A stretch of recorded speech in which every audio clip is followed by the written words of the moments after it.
तो सवाल यही है दोस्तों कि होली खेलने वाले राज्य तो बहुत सारे हैं, पर कुछ राज्यों को हमने लिया है और देखा है कि भाई क्या उन राज्यों में प्रदर्शन हो सकता है भारतीय जनता पार्टी का, जिसके तहत वो 400 पार पहुंच सकती है एनडीए। तो बड़े सवाल आज आपके मन में यही है कि क्या आज होली के पावन दिन पर वो 10 सीटें कौन सी हैं होली वाले राज्यों के अंदर, जो अगर नरेंद्र मोदी सरकार, नरेंद्र मोदी बीजेपी वहां जीत गई तो उसका तीसरा टर्म तय है। तो आपको 400 सीटों के बारे में नहीं, सिर्फ 10 सीटों के बारे में जानने की जरूरत है। आज होली के दिन यह भी तय हो जाएगा कि देश के अलग अलग इलाकों के अंदर क्या केसरिया होली जो है वो खेली जाएगी, या यह भी तय हो जाएगा कि 2024 के नतीजे केसरिया होने वाले हैं। सवाल जो आपके टेलीविजन स्क्रीन पर आ रहे हैं दोस्तों यही है कि चुनावी नतीजों के बाद क्या दिल्ली में गुलाल का रंग खेला जाएगा? कौन खेलेगा गुलाल? क्या वो गुलाल में केसरिया ज्यादा होगा?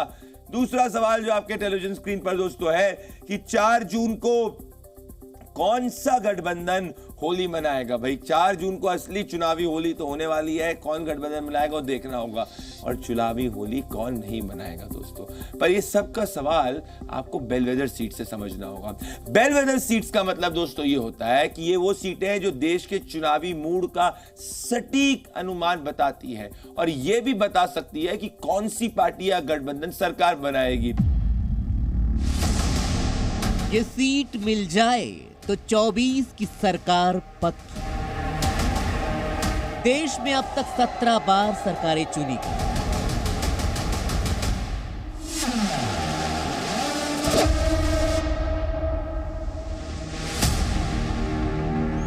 और एक बार फिर नई सरकार को चुनने के लिए सियासी संग्राम जारी है। चुनाव के मुहाने से सत्ता के गलियारे तक सभी की नजरें दिल्ली की गद्दी पर हैं। यानी 24 की सरकार के लिए सड़क से मंच तक तीखे और सीधे प्रहार हो रहे हैं। अब की बार 400 पार, 400 सीटें वो ख्वाब देख रहे हैं। 56 इंच का सीना लगता है। 56 इंच की छाती नहीं है, खोखला व्यक्ति है। देश ने घोषणा कर दी है, अब की बार जो लोग 14 में आए थे वो 24 में जाने वाले हैं।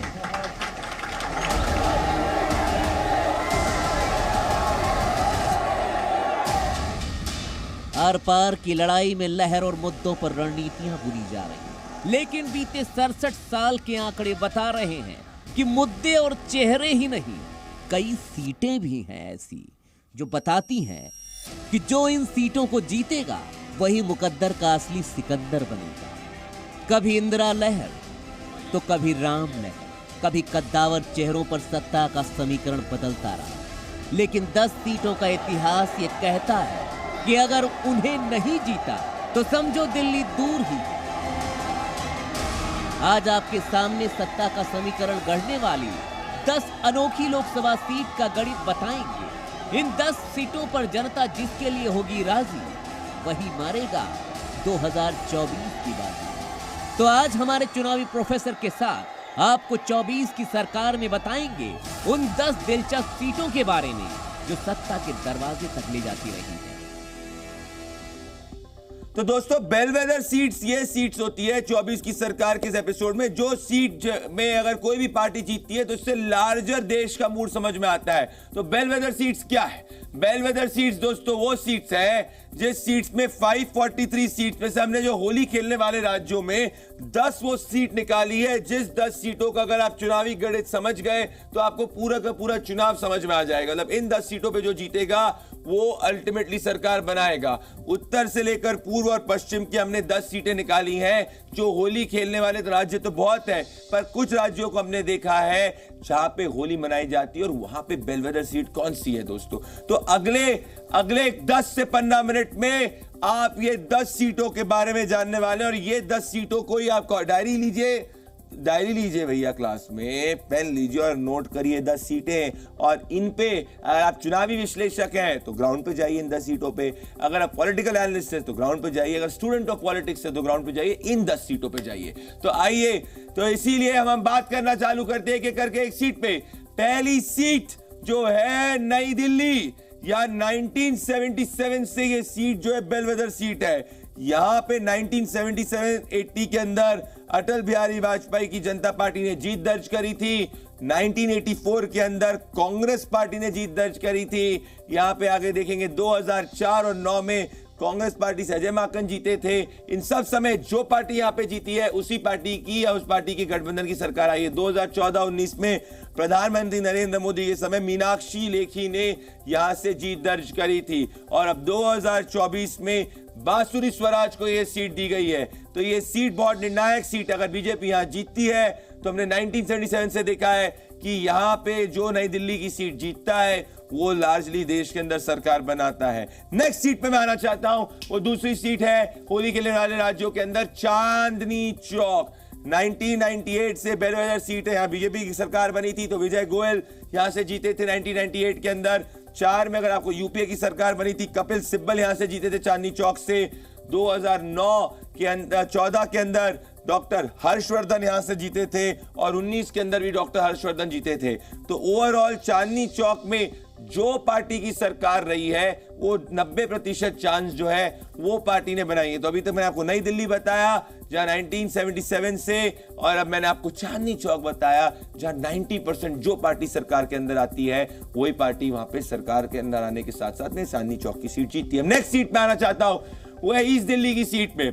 ईस्ट दिल्ली की सीट को अगर आप देखेंगे 2004 से, तो ये रीसेंट बेलवेदर सीट है। यहां 2004 से जिस पार्टी ने सरकार, जो पार्टी की सरकार सेंटर में बनी है वही पार्टी यहां पे जीती है। 4 में संदीप दीक्षित, 9 के अंदर भी संदीप दीक्षित चुनाव में जीते थे यहां पे। और 2004 और 9 के बाद में अगर आप 14 में देखेंगे, 14 में यहां पे बीजेपी जीती थी, महेश गिरी। और 19 के अंदर अगर आप देखेंगे तो 19 के अंदर यहां गौतम गंभीर जीते थे। मतलब 2 बार कांग्रेस, 2 बार बीजेपी, और 2 बार यूपीए थी, 2 बार बीजेपी थी। तो देखना होगा कि 2024 के अंदर कौन ये सीट जीतेगा। तीसरी फरीदाबाद में आना चाहता हूं मैं, ये अल्टीमेटली हरियाणा के अंदर आती है। फरीदाबाद की सीट जो है ये राम से 1998 से ये एक बेलवेदर सीट रही है। 1998 में बीजेपी जीती थी, रामचंद्र बैंदा ने सीट जीती थी। 99 में वापस से हुआ था, तब भी रामचंद्र बैंदा ने सीट जीती थी। उसके बाद 2004 के अंदर कांग्रेस से अवतार सिंह भड़ाना ने सीट जीती थी।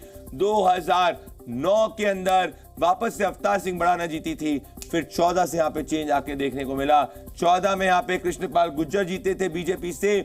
19 में वापस से कृष्णपाल गुर्जर जीते थे बीजेपी से। तो आपने ध्यान दिया, ये सीट जो है फरीदाबाद की 1998 से ये बेलवेदर सीट है। नेक्स्ट सीट पे मूव करना चाहता हूं, भिवानी महेंद्रगढ़ की सीट है। तो भिवानी महेंद्रगढ़ की सीट अगर आप देखेंगे ये रिसेंट है। 4 में कुलदीप बिश्नोई, 2009 के अंदर अगर आप देखेंगे कि यहाँ पे श्रुति चौधरी कांग्रेस पार्टी, और 14 के अंदर अगर आप ध्यान से देखेंगे तो 14 और 19 में 14 में धर्मवीर सिंह, और 19 के अंदर अगर आप ध्यान से देखेंगे तो यहां से धर्मवीर सिंह। तो वापस से ये सीट है, ये रिसेंट है। तो ये यूपीए एरा से ये एक बेलवेदर सीट रही है। तो अगर आपने देखा होगा कि अभी तक मैं 5 सीटों की बात कर चुका हूं, जिसमें से दो सीट जो है वो 2004 से बेलवेदर सीट रही है, और बाकी नए एक सीट जो आपको मैंने बताई थी वो 1997 से रही है, और उसके बाद 2 सीट जो है 1990 से रही है। मतलब यहां पे अगर आपने चुनाव जीत लिया तो लार्जर देश के मूड को आप समझ सकते हैं। दोस्तों अभी तक 5 सीट की मैं बात कर चुका हूं। 5वीं सीट के बाद मैं बात करना चाहता हूं जम्मू की सीट के बारे में, जो 6ठी सीट है। जम्मू में अगर आप देखेंगे 2004 में यहां पे बीजेपी नहीं कांग्रेस से मदन लाल शर्मा थे और यूपीए की सरकार यहां पे बनी थी। 2009 की हम बात करेंगे तो वापस से मदन लाल शर्मा जीते और यूपीए की सरकार बनी। 14 के अंदर आप देखेंगे तो बीजेपी से यहां पे सरकार जुगल किशोर शर्मा जो है वो जीते थे, और 2019 में जम्मू के अंदर वापस से जुगल किशोर शर्मा जीते थे। तो ओवरऑल 2004 से अगर आप देखेंगे 2 बार जम्मू की सीट कांग्रेस जीती है, 2 बार बीजेपी जीती है। यूपीए 10 साल थी, बीजेपी और एनडीए 10 साल थी। दोस्तों नेक्स्ट सीट के बारे में बात करना चाहता हूं, जो बेलवेदर सीट है मुंबई नॉर्थ की सीट। मुंबई नॉर्थ की सीट को अगर आप देखेंगे तो 1998 में यहां पे राम नायक जीते थे, जो भारतीय जनता पार्टी ने तब सरकार बनाई थी, अटल बिहारी वाजपेयी की सरकार बनी थी। 2004 में यूपीए की सरकार थी, गोविंदा जीते थे। 2009 के अंदर यहां पे संजय निरुपम चुनाव जीते थे। 2014 के अंदर आप देखेंगे गोपाल शेट्टी, 19 के अंदर गोपाल शेट्टी, और उसके बाद 24 में अब ये सीट से पीयूष गोयल चुनाव लड़ रहे हैं। सो मोटी बात यह है दोस्तों कि ये सब सीट्स बेलवेदर सीट्स रही हैं। इसका ये मतलब नहीं कि 100% यहां हो जाएगा, पर ये ज्यादातर चांसेस जो पार्टी यहां सरकार बनाती है उसी पार्टी की सत्ता केंद्र के अंदर आती है। इसमें अब बेलवेदर सीट की अब मैं बात कर रहा हूं, जिस सीट की अब मैं बात कर रहा हूं वो सीट पिछले 40-50 सालों से बेलवेदर सीट रही है। सीट का नाम है वलसाड की सीट। वलसाड गुजरात की जो सीट आती है, कि अगर आप देखेंगे कि जिसका वलसाड उसकी दिल्ली 1957 से लेके 1977 तक नानू भाई पटेल जो थे कांग्रेस पार्टी के सांसद थे, कांग्रेस पार्टी की सरकार थी। 1977 में नानू भाई पटेल जनता पार्टी में गए और जनता पार्टी की सरकार आई। इसके बाद वापस से 1989 में अर्जुन भाई पटेल जो है वो जनता दल से लड़े, जनता दल सत्ता के अंदर आई। 1991 में उत्तम भाई पटेल कांग्रेस से लड़े, कांग्रेस पार्टी सरकार के अंदर आई। 1991 के बाद 96-99 में मणि भाई चौधरी बीजेपी से लड़े और यहां पे जो है बीजेपी की सरकार में आई। तो ये बड़ा इंपॉर्टेंट है कि बीजेपी तब सत्ता के अंदर रही थी। 2004 और 9 में यहां किशन पटेल कांग्रेस से लड़े और किशन पटेल जो है वो के लड़ने के वक्त यूपीए सरकार में आए। और 14 और 19 में केसी पटेल यहां से चुनाव लड़े और बीजेपी की सरकार आई। वलसाड बहुत इंपॉर्टेंट सीट है दोस्तों, मैं वापस से एक बार दिखाना चाहता हूं, वलसाड को दिखाया जाए। 1957 से लेकर वलसाड जो है ये देश के मूड को डिपिक्ट कर रही है। 57 to 77 नानू भाई पटेल कांग्रेस। 1977 के बाद में अगर आप देखेंगे नानू भाई पटेल तब जनता पार्टी में आए, इंदिरा गांधी की सरकार हट गई, जनता पार्टी की गवर्नमेंट आई। 1989 में अर्जुन भाई पटेल बने, जनता दल वापस से सत्ता के अंदर आई। इसके बाद अगर आप देखेंगे 91 में उत्तम भाई पटेल कांग्रेस सरकार में आई। फिर 96 और 99 के अंदर बीजेपी के मणि भाई चौधरी बने और 2004 तक बीजेपी की गवर्नमेंट रही। और 4 और 9 के अंदर यही वलसाड की सीट के अंदर किशन पटेल जो है वो कांग्रेस से जीते और कांग्रेस सत्ता में आई। और 2014 और 19 के अंदर केसी पटेल जो है वो बीजेपी से जीते और बीजेपी सरकार के अंदर आई।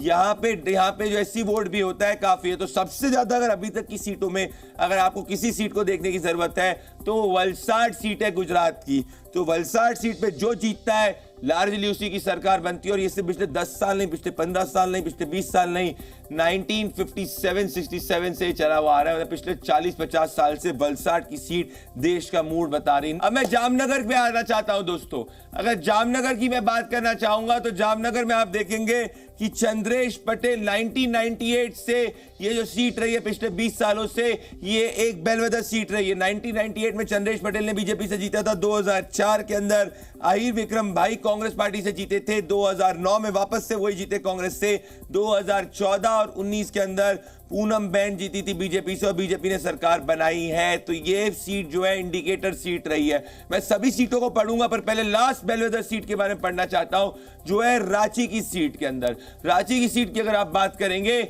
रांची की सीट भी जो है लार्जर इंडिकेशन देती है। 1998 से यहां पे 1998-99 में बीजेपी के राम दहल चौधरी जीते थे और बीजेपी ने 1998 की सीट जीती थी। 2004 और 9 में अगर आप देखेंगे सुबोध कांत साय जो है कांग्रेस पार्टी से जीते थे और 2009 में भी वो वापस से जीते थे और कांग्रेस पार्टी यूपी आई थी। और 14 और 19 के अंदर अगर आप देखेंगे तो यहां पे राम टहल चौधरी बीजेपी के 2014 में जीते थे और 9 के अंदर संजय सेठ जीते थे और 19 के अंदर संजय सेठ जीते थे। तो ओवरऑल तब जो है भारतीय जनता पार्टी आई थी। पर यूपी, मेरे से कई सवाल लोगों ने पूछे कि भाई उत्तर प्रदेश की आप कोई सीट क्यों नहीं बता रहे, उसका जवाब मैं दूंगा। पर पहले वापस से मैं 10 सीटों का लिस्ट आपको बताना चाहता हूं जो अभी तक की 10 सीट जो देश के मूड के बारे में बात कर रही है। नई दिल्ली पहले, दूसरी चीज जो है नई दिल्ली के बाद में बात करूंगा मैं। दूसरी सीट के बाद चांदनी चौक, चांदनी चौक ईस्ट दिल्ली, ईस्ट दिल्ली के बाद फरीदाबाद, फरीदाबाद के बाद भिवानी महेंद्रगढ़, भिवानी महेंद्रगढ़ के बाद जम्मू, जम्मू के बाद में मुंबई नॉर्थ, मुंबई नॉर्थ के बाद वलसाड, वलसाड के बाद जामनगर, जामनगर के बाद में रांची। ये सीट को नोट कर लीजिए। इन्हीं सीट के हिसाब से देश का मूड 90% टाइम पिछले 20 से 30 सालों में पता चल रहा है। पहली सीट अगर मैं बोलूं 10 में से किसका ध्यान रखना है, वलसाड की सीट का ध्यान रखना है। अब उत्तर प्रदेश से कई लोग व्हाट्सएप कर रहे हैं, मेरे प्रोड्यूसर्स बता रहे हैं कि भाई उत्तर प्रदेश की सीट की बात क्यों नहीं कही, क्योंकि 2014 में उत्तर प्रदेश के सब बेलवेदर के रिकॉर्ड टूट गए थे। उत्तर प्रदेश में 2014 के अंदर एनडीए की 77 सीटें आई थी। उस वक्त प्रधानमंत्री नरेंद्र मोदी की सुपर हवा आंधी चली कि जितने भी पास्ट में जो चुनावी कैलकुलेशन जैसे बेलवेदर वाली बता रहा हूं वो सब हट गया। 77 सीट बीजेपी ऐसी सीटें जीत गई जो कभी नहीं जीती थी और 19 के अंदर 64 हुआ। तो इसीलिए जो इसके पहले हो रहा था उत्तर प्रदेश में पूरी राजनीति का बेस ही उत्तर प्रदेश के अंदर चेंज हो गया। इसीलिए उत्तर प्रदेश की कोई सीट नहीं ली गई क्योंकि यहां पे कंप्लीट स्वीप एनडीए का हुआ। 22 के अंदर भी ऐसी स्थिति थी, भले लोकसभा हो गया, असेंबली हो गया, 17 असेंबली में भी देखने को ये मिला, 22 असेंबली में भी देखा। तो यूपी में अभी बीजेपी का 50% और उससे ज्यादा वोट शेयर का ह्यूज दबदबा देखने को मिला है, इसलिए उत्तर प्रदेश की कोई सीट नहीं है। तो दोस्तों आज होली के दिन आपका चुनावी प्रोफेसर आपको कहेगा कि आप बस ये शो को देखने के बाद आराम से सोइए, कल आपको होमवर्क मिलेगा। तो दूसरे दिन आपको होमवर्क नहीं दिया जा रहा है, शुक्रवार को आपको होमवर्क नहीं दिया गया था और आज त्योहार के दिन आपको होमवर्क नहीं दिया जा रहा है, जिससे कि आप अपने माता पिता के साथ आराम से अच्छे से होली बना सके। सुबह तो आपने रंग खिला ही होगा, अभी भी रात को आप जाइए, एंजॉय करिए होली की। मेरे और पूरी जी न्यूज की टीम की तरफ से आपको बहुत बहुत शुभकामनाएं। नमस्कार। जी न्यूज।